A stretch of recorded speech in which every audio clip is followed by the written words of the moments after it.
성경의 이야기는 변화의 이야기 같습니다. 주님의 여러 사건들을 보아도 전부 다 변화하는 것에 집중하고 있습니다. 사실 우리 그리스도인의 삶도 죄의 죽음에서 생명의 부활로 변화된 인생을 그리스도인의 삶이라 그러지 않습니까? 구약 성경 창조의 이야기가 담긴 창세기 1장에도 그 모든 이야기가 사실은 변화의 이야기 같습니다. 혼돈과 흑암이 있는 그곳에 이처럼 정교한 우주의 질서와 그리고 어두움 몰아내는 빛이 있게 되는 변화의 이야기 아니겠습니까? 삶 속의 혼돈을 질서로 바꾸시는 변화의 주인공이신 하나님, 여러분과 제 삶에 어둠을 몰아내는, 그래서 빛의 인생을 살게 되는, 어둠의 옷을 벗고 빛의 옷으로 갈아입게 되는 변화의 이야기가 성경 이야기 같습니다. 주님께서 복음서에 기록된 첫 번 기적의 이야기는 바로 물이 포도주로 변화된 얘기였습니다. 기쁨에 겨워해야 할 그 잔치집에 기쁨을 주던 포도주가 떨어진 당황스러운 상황이 이처럼 좋은 포도주를 연회가 마칠 때까지 남겨두었다고 말하게 되는 기쁨으로 바뀌어진 변화의 이야기가 첫 번 기적 같습니다. 그래서 우리 그리스도인들의 삶은 끊임없이 변화해 가는 것에 집중할 필요가 있을 겁니다. 수많은 세월의 시간들을 신앙의 삶으로 살아온 우리들에게 끊임없이 성경은 변화하고 또 변화하도록 도전하는 거죠. 주님께서 우리에게 변화의 옷을 입기를 원하시는 그것을 가리켜 성경은 구원이라 그러지 않나요? 죄로부터 의로운 존재로, 사망에서 생명으로, 어둠에서 빛으로, 절망에서 소망으로 계속 바뀌는 이야기를 하잖아요. 그래서 우리의 삶은 한 걸음 한 걸음 주님과 함께 걸으면서 자꾸만 변화를 도모하는 거죠. 한 드라마의 이야기를 읽다가 그 드라마 속에 나오는 시 한 편을 듣게 됐습니다. 그 여인은 남편을 일찍 잃어버리고 자녀들을 데리고 힘겹게 살아가는 여인이었습니다. 그런데 그럼에도 불구하고 그녀는 시인이 되고 싶었던 그 소망을 포기하지 않습니다. 그러고는 만나는 일이 있을 때마다 시로 자신을, 이야기를 표현하는 거죠. 그녀는 서울의 가장 부촌이라 말하는 한 지역에 살곤 하지만 그러나 그녀의 가정은 그곳에서 가장 비참한 삶의 현장에서 살아가고 있었습니다. 그럼에도 알량한 자존심 때문에 그 지역의 부유한 여인들을 만나면 꿀리지 않기 위하여 자신의 삶을 과장하며 말하곤 했습니다. 그 동네에 조그마한 만화방을 하면서도 그녀 많은 부유한 사람들에게 북카페를 한다고 말합니다. 그럴싸하죠? 그리고 부유한 동네라 버려진 옷만 입어도 다 명품입니다.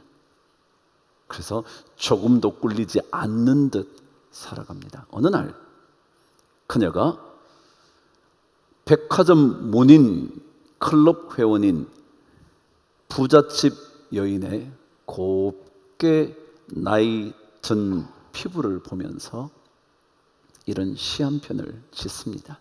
제목이 냄새가 다르다라는 거예요. 한번 들어보세요. 그녀는 좋은 냄새가 난다. 갓 수확한 솜털이 보송보송한 다디단 복숭아 향기가 난다. 평생 먹어온 것이 사람의 살 냄새를 만드나 보다 라고 말한 그녀가 마지막 두 줄의 시를 이렇게 썼습니다. 나의 살 냄새를 맡아 본다. 그 다음 말입니다. 씻어야겠다.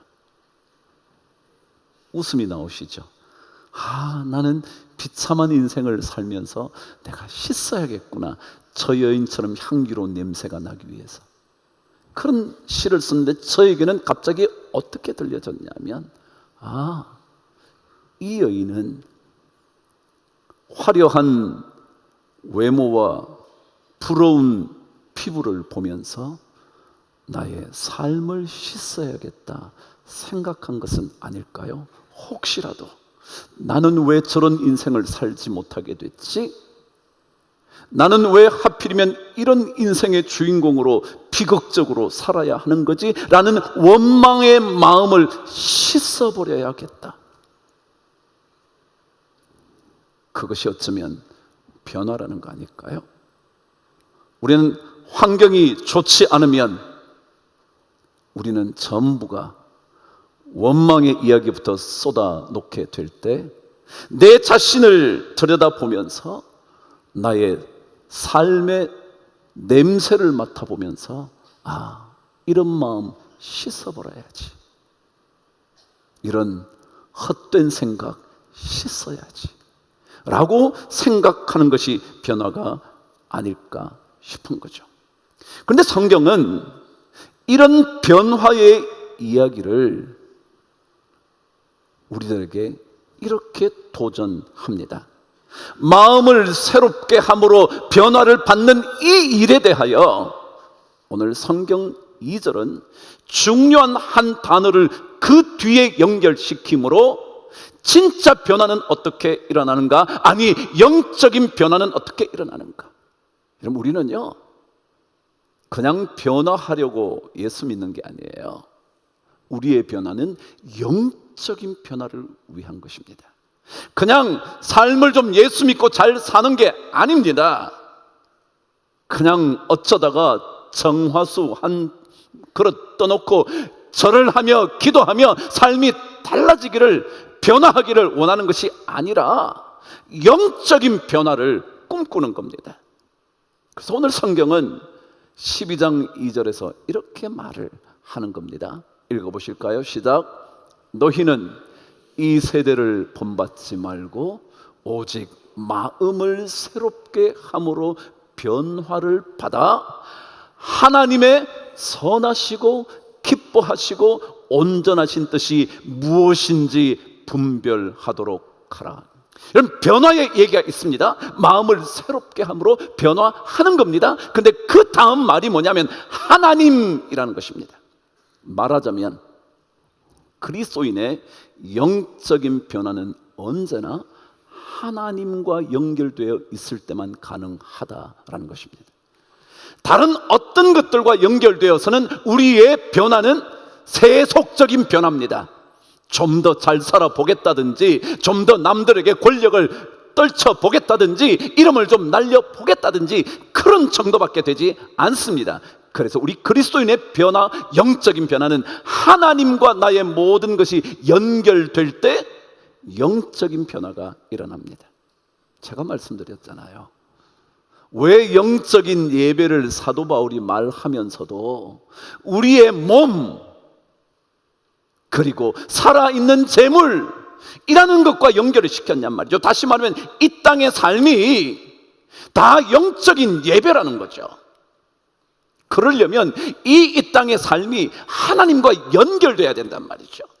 그래서 진짜 이 사건을 통하여 하나님이 좋다고 말씀하시는 선하신 것은 뭔지, 하나님은 어떤 것을 기뻐하시는지, 이 상황 속에서, 이 삶의 시간 속에서, 이 삶의 사건 속에서 하나님이 기뻐하시는 것이 무엇인지 그렇게 생각해야 영적인 예배가 드려지게 되고 영적인 변화가 일어나게 된다는 것입니다. 그럼 다윗의 이야기를 읽으면 전부 다 그의 삶이 하나님과 연결된 것 합니다. 골리앗을 만났을 때에도 그의 장대함과 그의 엄청난 키의 이야기를 주절주절 하는 것이 아니라, 할례 받지 못한 저 블레셋 군인이 감히 이스라엘 만군의 하나님의 군대를 멸시한다고? 하나님과 연결하는 겁니다. 골리앗을 보면서 하나님과 연결되는 겁니다. 이게 영적인 변화입니다. 아시는 것처럼 다윗은 자신의 가장 사랑스러웠던 첫 번째 아들 압살롬에게 쫓겨갑니다. 비극 아닙니까? 비극 중에 비극 아니겠습니까? 가장 아끼던 자식에게 그는 맨발로 울며 피신할 수밖에 없는 상황이었습니다. 설상가상으로 그의 가는 길에 시므이라는 사람이 등장해 다윗을 막 저주합니다. 이 저주받는 상황, 그때 스루야의 아들 아비새 장관이 저런 개 같은 자식을 내가 당장 목을 치겠습니다 라고 말했을 때 다윗은 이렇게 말합니다. 내버려 두라고. 왜냐하면 그가 저주하는 것은 여호와께서 그에게 다윗을 저주하라 하심이니 내가 어찌 그리하였느냐 할 자가 누가 있겠냐. 그럼 시므이의 저주를 받은 다윗이 그 저주의 상황에서 누구랑 연결하느냐 하면 하나님과 연결하는 거예요. 하나님이 저 사람에게 저주하게 한 것이라면 누가 그 저주 멈추라 하겠냐 라고 말한 다음 다윗은 사무엘하 16장 12절에서 이렇게 말을 합니다. 혹시 여호와께서 나의 원통함을 감찰하시리니 오늘 그 저주 때문에 여호와께서 선으로 내게 갚아 주시리라. 12절에 뭐라 그러냐면 이 저주 하나님께로부터 온 거라면 하게 내버려 두라고. 그런데 혹시 여호와께서 나의 원통함을 살펴보신다면 그 원통함을 보신 그분 하나님께서, 여호와 그분께서 내게 다시 갚아주시지 않겠냐. 다윗은 시므이의 저주의 상황에서 하나님을 연결하는 겁니다. 하나님. 그게 영적인 변화입니다. 억울할 정도야 말할 것도 없죠. 사울을 죽이는 일에도요, 죽일 수 있는 상황에서도요, 그는 하나님과 연결합니다. 하나님께서 기름 부으신 자를 내가 칠 수 없지. 하나님과 연결하는 겁니다. 원수 갚을 상황에 하나님을 연결하는 겁니다. 그래서 베드로 사도는 베드로전서 2장 19절에서 이렇게 기록을 하죠. 한번 읽어보실래요? 시작.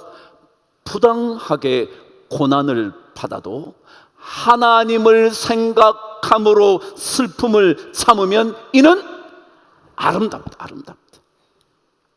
하나님을 생각하는 겁니다. 억울하잖아요. 부당하게 고난을 당하는 거예요. 부당하게 대우를 받는 거예요. 억울한 일이 한두 가지가 아닌 거예요. 그런데 그때에도 하나님을 생각함으로 슬픔을 참으면 이는 아름답다.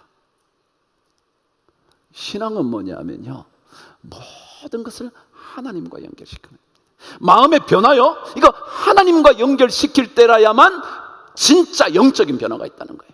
그렇지 않으면 그냥 그런 거예요. 조금 좋지 못한 습관 고쳐보겠다는 거죠. 조금 못 사는 인생을 잘 사는 인생으로 변화시켜 보겠다는 거죠. 조금 공부 잘해서 우리 집안을 다르게 만들어 보겠다는 거죠. 그거 외에 없어요. 우리를 가리켜 세상 사람들은 믿음의 사람이라 그럽니다. 근데 만일 믿음의 사람에게 믿음이 빠져버린다면 우리는 한낱 이 세상의 인간과 하나도 다를 것 없지 않겠습니까? 그렇지 않습니까? 여러분과 저의 인생이 믿음의 인생이라면, 이 믿음을 빼버린다면 세상 사람들이 사는 인생과 뭐가 다르겠냔 말이죠. 뭐 다를 게 있어야죠. 다 그런 거죠. 그렇게 사는 거죠. 남들에게 꿀리지 않기 위하여 없는 얘기 지어내는 거죠. 남들에게 보이기 위하여 집은 이런 집에 살면서 차는 거창한 거 사는 거죠. 왜? 그게 세상의 인생이거든요. 그런데 오늘 성경은 오직 마음을 새롭게 함으로 변화를 받는데, 그것이 하나님과 연결되어서 진짜 하나님이 선하다고 말씀하시는 것은 무엇이며, 하나님께서 기쁘게 생각하는 것은 무엇이며, 하나님께서 정말 이게 온전한 거야, 이게 완전한 거야, 이런 걸 추구해야지 라고 말씀하신 것이 무엇인지 그것과 연결되어야 한다는 것입니다. 이 하나님과 연결되는 이야기를 실제적인 예 하나를 든 것이 3절입니다. 저와 함께 말씀을 읽어보겠습니다. 시작. 내게 주신 은혜로 말미암아 너희 각 사람에게 말하노니 마땅히 생각할 그 이상의 생각을 품지 말고 하나님께서 각 사람에게 나누어 주신 믿음의 분량대로 지혜롭게 생각하라 라는 것이었습니다. 이게 한 실예를 듭니다. 하나님 그것과 연결시키는 게 뭘까? 한 예를 들었습니다. 그게 뭐냐면 마땅히 생각할 그 이상의 생각을 품지 마라 라는 것이었습니다. 자, 여러분, 하나님과 연결되는 것을 어떻게 설명하느냐 하면 마땅히 생각할 그 이상의 생각을 품지 마라 그랬습니다. 여러분, 여기에 생각을 품는다라는 뜻은 뭐냐 하면 이런 뜻입니다. 자기 자신을 자기 자신보다 높게 생각하지 마라, 그런 뜻입니다. 다시 한번요. 생각을 품지 마라 라는 뜻이 뭐냐 하면 자기 자신을 자기 자신보다 더 높게 평가하지 마라, 그런 뜻입니다. 우리는요 다 과장하고 싶잖아요. 조금만 돈을 벌으면 내가 너네보다 훨씬 나은 인생을 산다고 과장하잖아요. 그냥 좀 돈 더 번 것뿐인데. 조금만 좋은 대학을 가면요 너네들 자식보다 우리 자식이 잘났지라고 생각하는 거예요. 그냥 공부 좀 잘한 거죠. 근데 우리는 언제나 자기 자신보다 자기를 더 높게 생각하는 거예요. 조금만 지나면 아무것도 아닌데, 권불 10년인데, 권력 길어봐야 10년 못 가는데, 화무 11홍인데, 꽃이 아무리 아름답게 피어봐야 열흘 지나면 시드는데, 100일 지나봐야 다 시들고 마는데, 근데 우리는 자꾸 우리를 높게 생각한다는 거예요. 이 생각을 품지 않는 거예요. 이 생각을. 그래야 하나님과 연결된다는 거예요. 여러분, 사도 바울이 빌립보에서 너희 속에 이 마음을 품어라 라고 말씀하신 다음에 곧장 뭐라 하면 곧 그리스도 예수의 마음이니 그럽니다. 예수의 마음, 예수 마음을 품는 건데 그 예수 마음이 뭐냐 하면 자기를 비워라는 겁니다. 자기를 비워, 자기를 비운다는, 낮춘다라는 겁니다. 하나님이신 그분이 자신을 낮추는 겁니다. 그래서 종의 형체를 입어 우리에게 오셨다는 거예요. 자기를 낮추는 거예요. 근데 우리는 자꾸 자기를 높여요. 지 자식이 조금 더 괜찮은 자식이면 자기까지 막 높아지는 거예요. 자기가 그렇지 않은데. 돈을 어쩌다가 벌게 됐어요? 물론 어쩌다가 버는 건 아니죠. 수고하고 애써서 벌잖아요. 근데 돈을 조금 더 벌면 갑자기 예전의 자신과 다른 자신이 되는 거예요. 자신을 높게 생각하는 거예요. 이게 마땅히 생각할 그 이상의 생각을 품지 말고 라는 것입니다. 그런데 오늘 성경은 이 마땅히 생각할 그 이상의 생각을 품지 않는 하나님과 연결되려면 이래야 된다 라고 말합니다. 다시 3절을 여러분과 함께 읽겠습니다. 시작. 내게 주신 은혜로 말미암아 너희 각 사람에게 말하노니 마땅히 생각할 그 이상의 생각을 품지 말고 오직 하나님께서 각 사람에게 나누어 주신 시작 믿음의 분량대로 지혜롭게 생각하라. 믿음의 분량 그게 뭐냐면 이런 일들을 만나면 내 믿음의 분량이 어느 정도인가 그걸 생각하는 거예요. 내가 돈을 좀 벌었어요. 그때 뭘 생각하냐? 나의 믿음의 분량은 어디쯤일까? 내 자식이 잘 됐어요. 그러면 내 믿음의 분량은 어느 정도까지 왔나? 이걸 알아야 된다는 거예요. 하나님과 연결되는 사람은 자신을 낮출 뿐만 아니라 그 사건을 만날 때마다 내 믿음의 분량이 어떤가? 내 믿음의 분량이 내가 10년 믿었는데, 내가 장로를 받았는데, 내가 목사가 됐는데, 내가 이런 섬김을 하게 됐는데 내 믿음의 분량은 어딜까? 여러분, 이 하나님과 믿음의 분량을 생각지 않으면요, 우리 인간은요 진짜 보잘것없는 인간이에요. 왜냐하면 자기 자신의 마음에 조금만 안 드는 결정을 만나면요 그렇게 멀쩡하던 사람이 흥분하는 겁니다. 팍 날뛰는 겁니다. 믿음의 분량을 생각해야 되는데 그 사건을 생각하는 겁니다. 그래서 오늘 성경은 우리의 영적인 변화는 어떤 것들도 다 하나님과 연결돼요. 그리고 내 믿음의 분량을 고민하는 겁니다. 세상에 다 우리 마음대로 되는 게 어디 있겠습니까? 세상에 모두 다 우리가 원하는 방향대로 흘러가는 일이 어디 있겠습니까? 그러니까 그렇지 않은 일들을 만날 때마다 하나님과 연결시키는 거예요. 이런 저주의 인생이 있을 수 있나? 이런 어룩한 일이 있을 수가 있나? 이런 원통한 일이 있을 수가 있나? 라고 생각될 때 그것이 하나님과 연결되면서 내 믿음의 분량은 어디까지 왔을까? 그 믿음의 분량대로 지혜롭게 생각하는 것이 영적인 변화라는 거죠. 신앙생활이요, 하나 둘씩 인생의 삶의 시간, 현재 사건들을 만날 때마다 하나님과 자꾸 연결시켜보는 거예요. 이 저주도요 하나님께서 주시는 거라면 받아야지. 그러나 하나님께서 언제인가 이 저주가 나의 원통함의 이유가 되었다면 하나님께서 여호와께서 내게 갚으시리라 라고 생각하는 하나님과 연결하면서 내 믿음의 분량을 키워가는 거야.